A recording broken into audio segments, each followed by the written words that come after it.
everyone. My name is Michael, and my refutation is in response to the claim of fact from Robert, allowing professional athletes to use performance-enhancing drugs. I'm going to be calling them PEDs throughout the speech. Will improve competition in sports.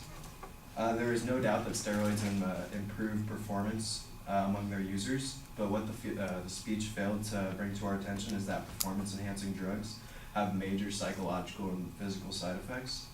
My rebuttal towards the claim is that if we did legalize PEDs in professional sports, it may increase the player's performance, but how long until we have all of the athletes suffering from high blood pressure, hyperglycemia, joint pain, fluid retention, cancer, and pancreatitis? Not long, according to WebMD. According to WebMD, it says it only takes a couple of months of substance abuse for side effects to start showing. Not only are there many medical issues pertaining to PEDs, but there's also a moral issue. And there's a major problem with the sportsmanship aspect of the sport, but we'll get into those claims later. First, we're going to talk about the first example of Ray Lewis using deer antler spray to treat his injury. Deer antler spray is made from adolescent horns from deer before they turn into bone. And it's said to increase the strength, promote healthy joints, and increase sex drive. That all sounds great, right? But actually, for many distinguished endocrinologists, it says that there's scarce or relatively no research to support those claims. In a Harvard study, even at a maximum dose of deer antler spray of 200,000 nanograms, which cost around $189.99, it will not boost a man's testosterone levels beyond the normal range, and this could cause chronic wasting disease, which is a neurological disorder that impairs the neurological function of the brain. But as it turns out, Ray Lewis denies any use of the deer antler spray, so this evidence does not support the original speech's claim of fact. The secondary claim states that PED's advantages, but it fails to explain the side effects. The example of Andy Pettit, the use of PEDs to heal his elbow injury quicker, does not support the claim of increased competition in sports. Even if it was relevant, drugs such as HGH have regenerative properties, but it also entails hyperglycemia and can contribute to the growth of cancerous tumors. His other example of Marion Jones, who used the anabolic steroid THG, or the Clear. She used the Clear to win 3 gold medals in the 2000 Olympics.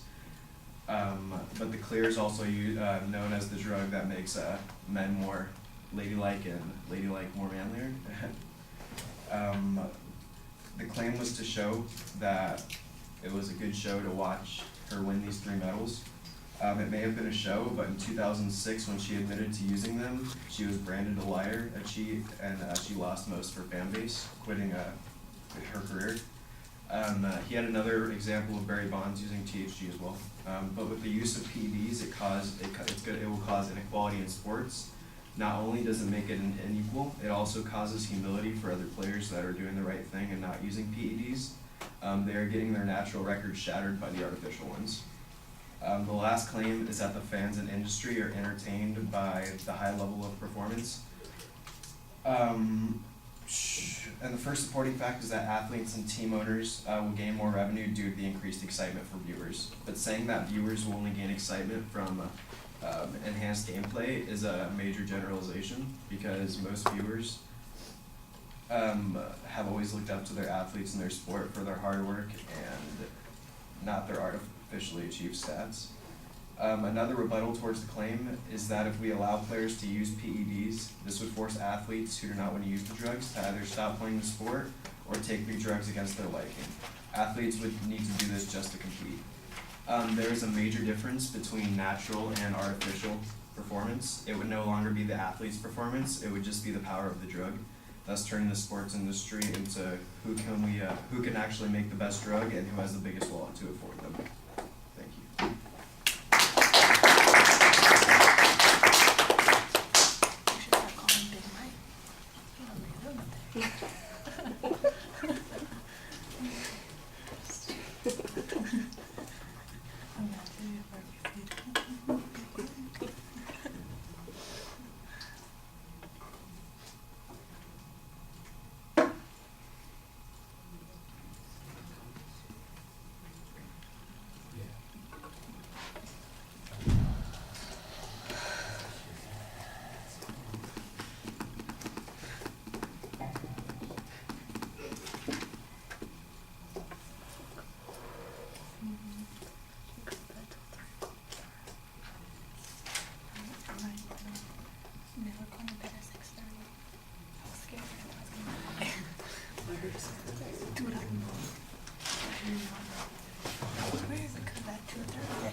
In my 2 weeks at my job last Thursday, and like we already had the schedule until Sunday.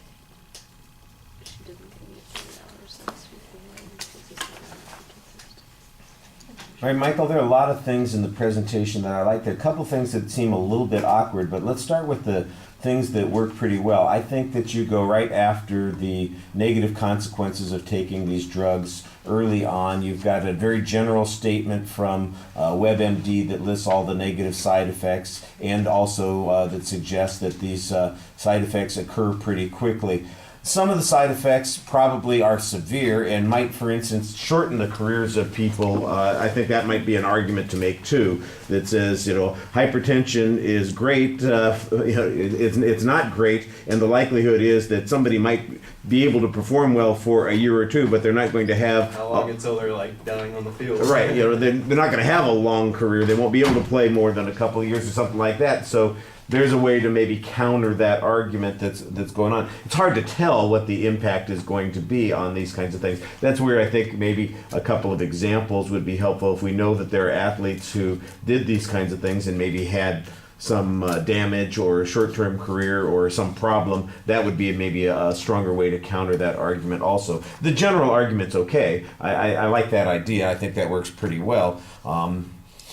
I also thought that the strength of your argument is the way in which you challenge the advocate's reasoning to make these inferences from what might be medical applications to competitive applications. The Andy Pettit example, was it Andy Pettit? Yeah. Yeah, I thought that one was pretty good. And then I like the fact that you take his own example of Ray Lewis and say Ray Lewis denies having used this. So in addition to whether or not these antler spray things are any good, which I thought you did a very good job finding information on, you then also say, but his example doesn't even prove the point, because this is like we were talking about with generalizations. We got the generalization. Now does it apply to the particular case that we're talking about here? And it doesn't apply to the particular case. So that's a good application of that reasoning process thing that we talked about here. It doesn't fit the generalization.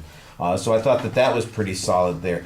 The things that I sometimes feel a little bit like awkward on is that you mention issues in the background that probably are relevant in a larger scope of the argument, but not necessarily relevant to the issue of fact. For example, the philosophical issue about competitiveness and whether or not people are cheating. I think that's a bigger part. I think that's a part of the bigger argument, and I think that there are legitimate things to talk about there.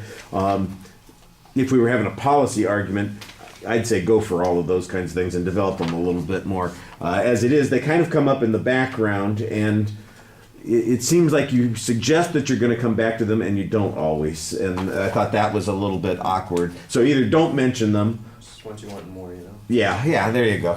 So that was a little bit awkward. I thought that, let me see. Oh, here's the one argument that I think that you have a good potential counterclaim on, that you make the argument, you explain it, but we need better proof on it. And that's the notion that the athletes who would prefer not to do these kinds of things would be forced into doing this just to stay competitive.